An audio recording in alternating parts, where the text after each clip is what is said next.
this so-called billionaire was just throwing people in prison. And when we got to prison, we found 9 people that had been put in prison by the same Neduwoko from his village.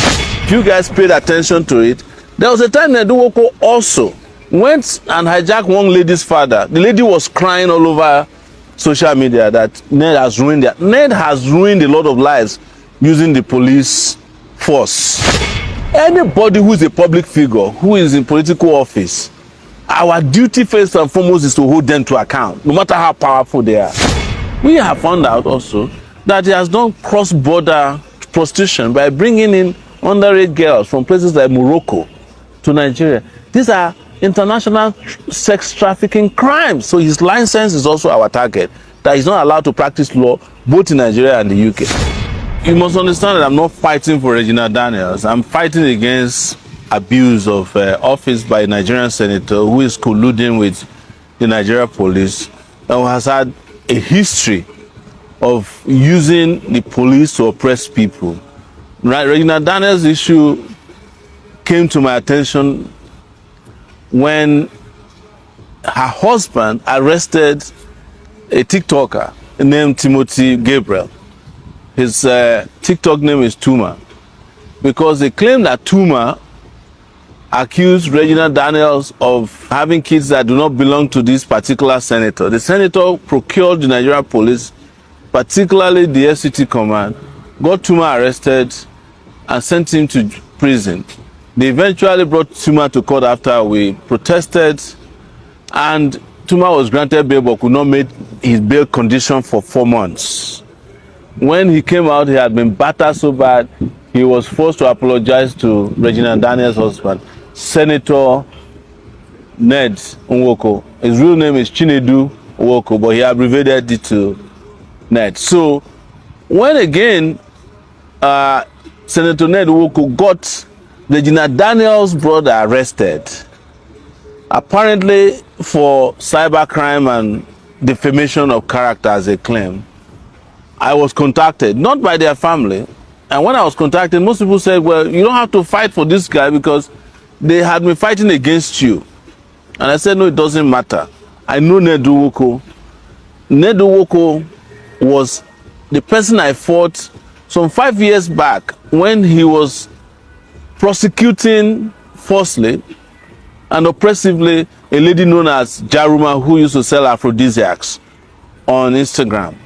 So I heard about Jaruma, never met Jaruma before, but I felt it strange that this so-called billionaire was just throwing people in prison.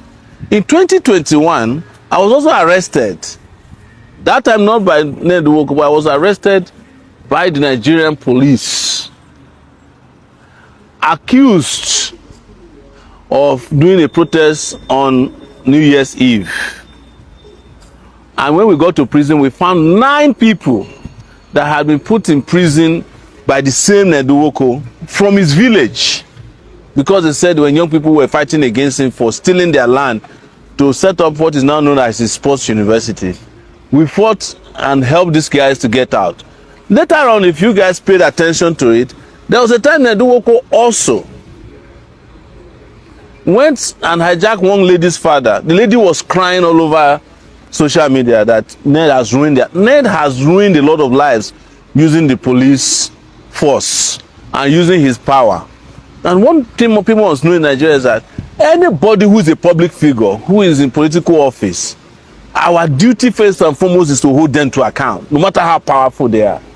And when I heard that Ned had pounced on his in-laws, I immediately got involved in it. In fact, as at the time he arrested Regina's brother, I was declared wanted in Lagos for participating in the protest. So I had to run from Lagos to come to Abuja. And by the time I got to Abuja, we had already arranged a lawyer to fight for him. That is Samuel Ojogo, that's Regina's brother. And we were able to get him freed on Monday after spending about 3 nights in detention in an unjust and unlawful and illegal manner. So after freeing him, I discovered that Ned had other plans in place to arrest Regina's mom. He had intercepted Regina's phone calls and was going to use it against her. He was planning to reveal and release her private chats and private parts in the open. And as someone who is an advocate for respect for human rights and dignity, there's no way I can sit back, even when so many people will say, well, why would you care about a girl who was part of the oppressive system that you've been fighting against? Well, I don't care about Jews or Gentiles. I fight for human rights regardless of whether you support me or not. So your support or your love for me is not a condition for me to create a society that is just and fair. And I hate it. Everybody understand this. I hate it when people use their power, when they use illegally acquired wealth to punish people because they feel they can get away with it. So that was how we got into another issue. Found out that Ned married Regina Daniels underage.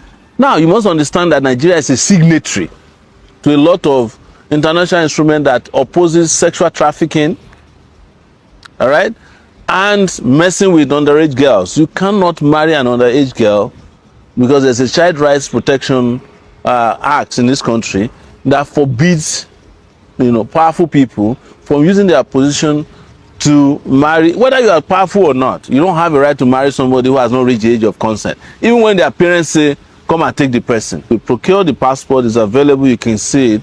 Upon discovering that this might be a problem, because he's an international lawyer, he practices in the UK, where he's gotten involved in a lot of shady dealings, by the way. He went and helped her procure a voter's card. But her original international passport, with which Ned has traveled extensively with Regina Daniels, shows that at the time they married, she was 17 years old.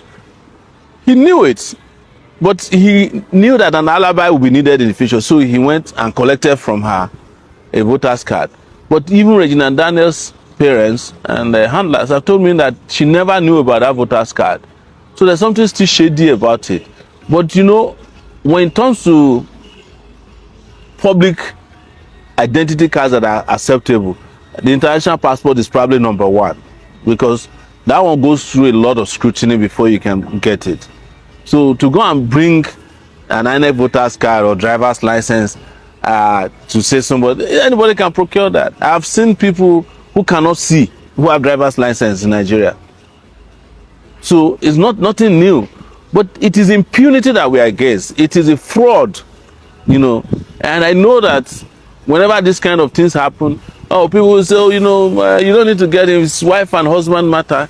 Yes, it is wife and husband matter, but where there is no wife and there's no husband, then it becomes society's problem. And why I say there's no wife and there's no husband is that Ned also managed not to have formally married Regina because he knew that she was underage. That's why there's no court document that shows that they are married. If anyone exists, he probably also went and forged it.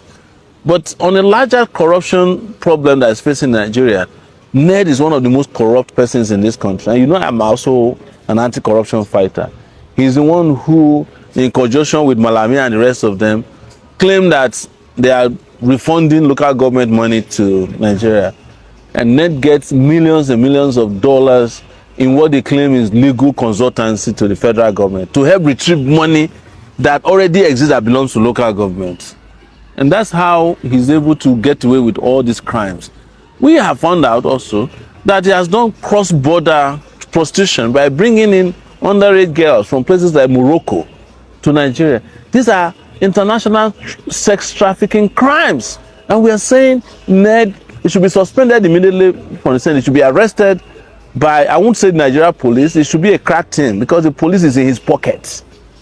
And his trial should commence. And also, we are going to start processing in the UK for Ned to be arrested and also extradited to the UK for crimes that he committed, including someone who is in the UK, who is a practicing lawyer in the UK, engaging in unethical practices. You are not allowed to do that. So his license is also our target, that he's not allowed to practice law both in Nigeria and the UK. I know that when you guys hear this, you may not understand. It's a fight that we must take to sanitize our country so that criminals like Ned will not be a senator in this country. And until Nigeria gets to that point, Nigeria is not going to get better. It doesn't matter how much they give you or they convince you that this is husband and wife matter. It doesn't matter how much you pay bloggers. We are always going to stand for what is just and what is right, and that's why I'm opposed to Nwoko.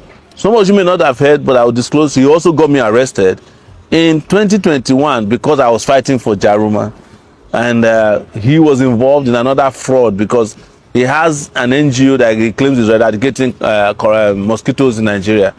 And what I used in puncturing his lie was that I said to him, you want to eradicate mosquitoes in Nigeria, but there are mosquitoes in your compound in Abuja.